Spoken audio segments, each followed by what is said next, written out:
ഏട്ടാ ഏട്ടാ എന്നെ ആശീർവദിച്ചേട്ടാ. ദൈവം അനുകരിക്കട്ടെ മോനെ. എന്താ കാര്യം? എനിക്ക് സബ് ഇൻസ്പെക്ടറായിട്ട് ജോലി കിട്ടിയേട്ടാ.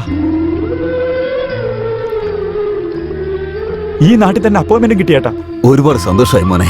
കണ്ടില്ലേ, ഇതെല്ലാം നിന്റെ ഭാര്യയുടെ ഐശ്വര്യമാ. ഇപ്പൊ ജോലി കിട്ടിയത് കണ്ടില്ലേ? പാവം, നിനക്ക് ജോലി കിട്ടാൻ വേണ്ടിയിട്ട് അവൾ വിശ്രമമില്ലാതെ ജോലി എടുക്കുകയായിരുന്നു. നിനക്ക് വേണ്ടി ഒരുപാട് കഷ്ടപ്പെട്ടു. എല്ലാം അവളുടെ രാശിയാരണോ മോനെ. എനിക്ക് ഒരുപാട് സന്തോഷമായി. എന്തായാലും നിനക്ക് ഈ ജോലി കിട്ടിയല്ലോ. ചേട്ടാ, എന്താ മോളെ ഇത്? എന്താ ഈ കാണിക്കുന്നേ? എന്ത് പറ്റി? എനിക്ക് ജന്മം നൽകിയ എന്റെ അച്ഛൻ തന്നെ ഞാനൊരു ദുശകനാണെന്നാ പറയാറുള്ളത്. എന്നാൽ ഞാൻ വന്നു കയറിയ ഐശ്വര്യം കൊണ്ടാണ് ഈ വീട്ടിൽ മഹാലക്ഷ്മി വന്നു കയറിയതെന്ന് പറയുന്നു. എന്റെ രാശി വളരെ നല്ല രാശിയാണെന്ന് പറഞ്ഞത് നിങ്ങൾ മാത്രമാണ് ഏട്ടാ. എനിക്കിപ്പോ 100 വർഷം ജീവിച്ച് സന്തോഷ കിട്ടിയിരിക്കുന്നത്.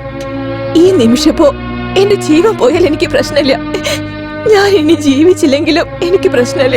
അയ്യോ, എന്താ മോളെ ഇങ്ങനെ? നല്ലതിനും ചീത്തയ്ക്കും രാശി കാരണമാകുമെങ്കിൽ ക്ഷേത്രങ്ങൾ എന്തിനാണ്, ദൈവങ്ങൾ എന്തിനാണ്?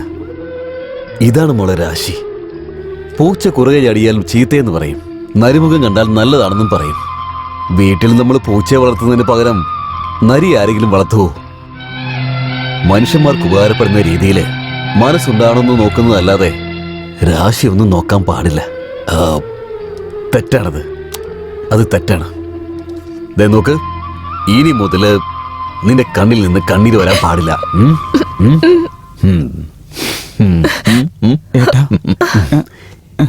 ഇങ്ങോട്ട് കൊടുക്കടാ, ഇങ്ങോട്ട്.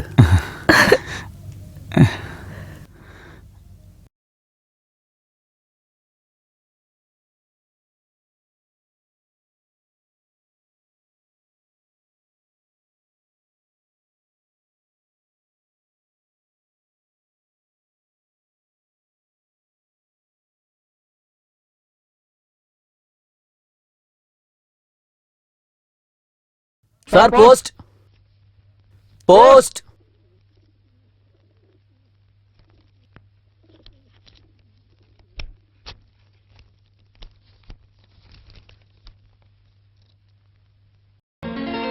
ആരാ മോനെ കത്തയച്ചിരിക്കുന്ന? സുബ്രഹ്മണ്യനാണ് അമ്മൂമ്മേ. ഡോക്ടർ പഠിത്തം കഴിഞ്ഞെന്ന്. ഈ ആഴ്ച അവൻ വീട്ടിലേക്ക് വരുന്നുണ്ട്. അങ്ങനെയാണോ മോനെ? ഇത് നോക്കു മോനെ, ഇതുവരെ നീ അനുഭവിച്ച കഷ്ടപ്പാടിന് ഇപ്പൊ ഫലം കിട്ടിയല്ലോ. നിന്റെ അനിയന്മാരാണെങ്കി എല്ലാരും വലിയ ആൾക്കാരായി.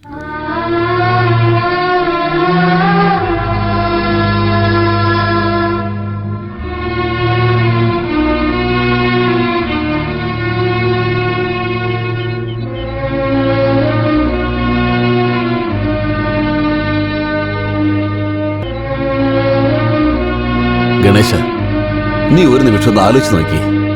ഇപ്പോ അനിയന്മാരെല്ലാം നല്ലൊരു നിലയിലെത്തി. തന്റെ ഭർത്താവ് മാത്രം രക്ഷപ്പെട്ടില്ലല്ലോ എന്ന് നിന്റെ ഭാര്യയുടെ മനസ്സും വിഷമിക്കുന്നുണ്ടാവില്ലേ? ഞാൻ എന്ത് ചെയ്യാനാ ചേട്ടാ?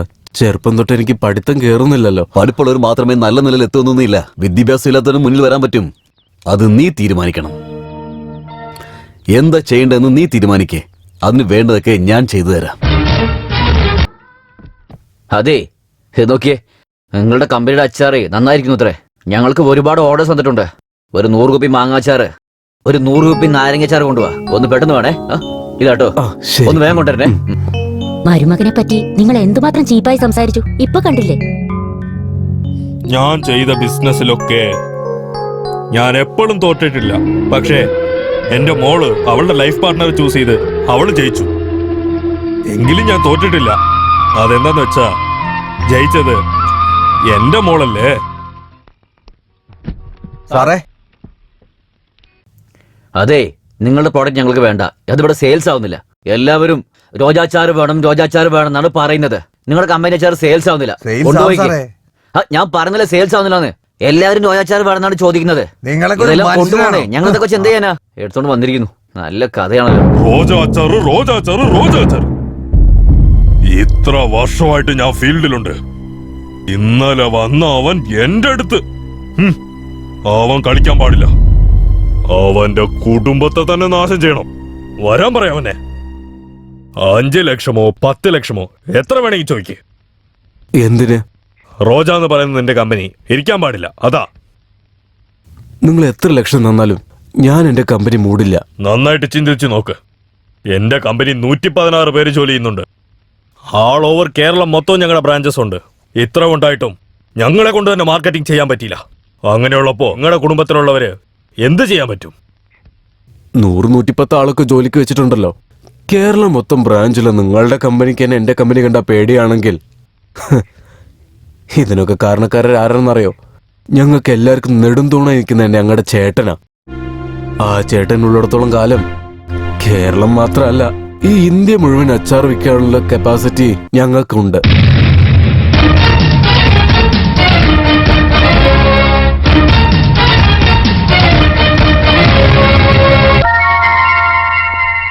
അല്ല മുത്തശ്ശ, പനി ഒരുപാട് കൂടുതലാണല്ലോ. ഇന്നലെ വരാതെ ഇന്ന് വന്നിരിക്കുന്നു. ഇന്നലെ വരേണ്ടതായിരുന്നു, കയ്യില് കാശുണ്ടായില്ല ഡോക്ടറെ. ഞാൻ കാശിന് വേണ്ടി ക്ലിനിക് നടത്തുന്നേ. ഒന്നിനെ കൊണ്ട് പേടിക്കണ്ട, ഈ ഗുളിക കഴിക്കുക, എല്ലാം ശരിയായിരിക്കും. നോക്ക്, എന്റെ അനുജനല്ലേ, അവൻ നല്ല കൈപ്പുണ്യുള്ള ഡോക്ടറാ, നല്ല ഐശ്വര്യമുള്ളവനാ. നിങ്ങളുടെ എല്ലാവരുടെയും അസുഖം അവൻ മാറ്റും. നിങ്ങൾ ഒന്നുകൊണ്ട് വിഷമിക്കണ്ട. ശരി ശരി, വളരെ വളരെ നന്ദിയുണ്ട്.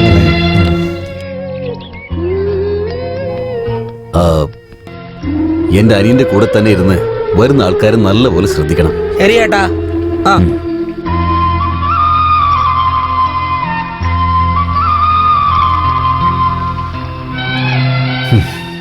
നമ്മുടെ ഈ ഗ്രാമത്തിലുള്ള ലക്ഷ്മി ദേവി ക്ഷേത്രത്തെ കുറിച്ച് എല്ലാവർക്കും അറിയാവുന്നതാണ്. അമ്പലത്തിന്റെ പണി കഴിഞ്ഞതിന് ശേഷം ഒരിത്തിരി ചുണ്ണാമ്പ് പോലും അടിച്ചിട്ടില്ല. നമ്മുടെ ഇവിടെയുള്ള ആൾക്കാരൊക്കെ കൂടി ചേർന്ന് കുറച്ച് പണം സ്വരൂപിച്ച് അമ്പലമൊക്കെ ഒന്ന് വൃത്തിയാക്കി ഇപ്രാവശ്യത്തെ കുംഭാഭിഷേകത്തിന് എല്ലാ ഗ്രാമത്തിലും പോയി അറിയിച്ചിട്ട് കുംഭാഭിഷേകം ഗംഭീരമായിട്ട് നടത്തണമെന്ന് പറഞ്ഞ് ഒരു തീരുമാനമെടുത്തിരിക്കുകയാണ്. എല്ലാവരുടെ കയ്യിൽ നിന്നും സംഭാവന വാങ്ങിക്കാൻ വേണ്ടി ഒരു സത്യസന്ധമായ ഒരാൾ വേണം. അദ്ദേഹം 4 പേരറിഞ്ഞിരിക്കുന്നതിന് വേണ്ടി നല്ലൊരാളായിരിക്കണം. ആ ജോലിക്ക് നമ്മുടെ ശങ്കർ അദ്ദേഹത്തെ തെരഞ്ഞെടുക്കുവാൻ തീരുമാനിച്ചിരിക്കുകയാണ്.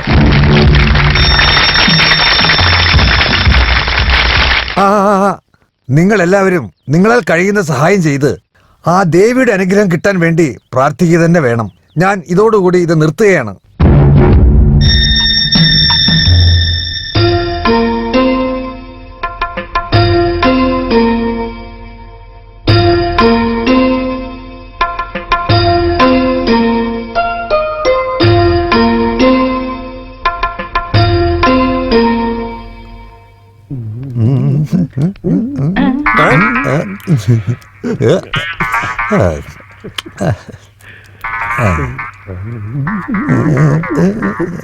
എന്താടോ പരമേശ്വര, പെട്ടെന്ന് ഈ സൈഡൊക്കെ എന്താ വന്നേക്കുന്ന?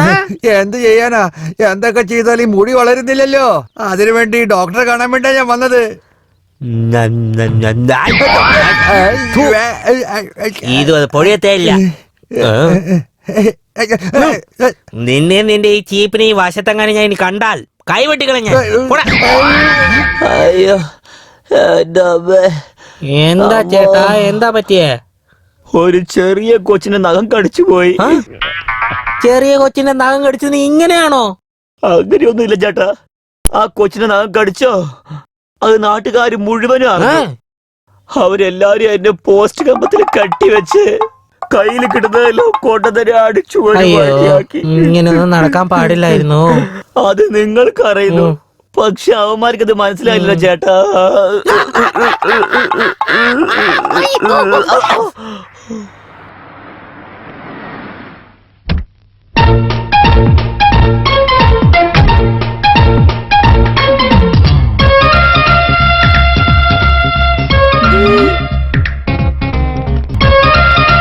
ഡോക്ടർ അകത്തുണ്ടോ? ഇല്ല, വന്നിട്ടില്ല. 5 മണിക്ക് വരേണ്ട ഡോക്ടർ 5:30 ആയിട്ടും എത്തിയിട്ടില്ല. സമയത്തിന് വിലയില്ലേ? ഡോക്ടർ ഇപ്പൊ ഇങ്ങ് വരും. അല്ല, നിങ്ങള്? ഞാനോ? ഡോക്ടർക്ക് വേണ്ടപ്പെട്ട. ഓ, ഡോക്ടറായിരുന്നോ? ആഹാ, ഡോക്ടറല്ല, ഡോക്ടർ കല്യാണം കഴിക്കാൻ പോകുന്ന പെണ്ണ്. മനസ്സിലായോ? അതിരിക്കട്ടെ, ഡോക്ടർക്ക് ഒരു ചേട്ടനുണ്ടല്ലോ, ആളെങ്ങനെയാ? എങ്ങനെയാണെന്ന് ചോദിച്ചാൽ? അല്ല, ആ വീട്ടിലുള്ളവർക്കൊക്കെ അവരെ ഭയങ്കര പേടിയാണെന്ന് കേട്ടു. എന്റെ അടുത്ത് വരട്ടെ. വന്നാൽ എന്ത് ചെയ്യും? കല്യാണം കഴിഞ്ഞ് 5-8 പിള്ളേരെ പ്രസവിച്ച് കയ്യിൽ കൊടുത്താ അവർ അതിന് താലോചിച്ചിരുന്നോളില്ലേ. പിന്നെന്തിനെ പേടിക്കുന്നേ? ശരി. അകത്ത് എത്ര രോഗികളുണ്ട്? കുറച്ചു പേരുണ്ട്. Follow me. ഇതാണ് അവരുടെ ക്ലിനിക്ക്. അയ്യോ, ഇവർ സിറ്റിയിൽ എങ്ങാനും ക്ലിനിക്ക് വെച്ചാ അപ്പൊ എങ്ങനെയുണ്ടാവും? എന്ത് ചെയ്യാനാ? ഗ്രാമത്തിലാണ് ജീവിക്കാൻ വിധിയെങ്കിൽ പിന്നെ ആർക്കത് മാറ്റാൻ കഴിയും? എല്ലാം എന്റെ വിധി. എന്താ പറഞ്ഞു? ആ, എന്റെ കഥയാ, വളരെ ശോക കഥ.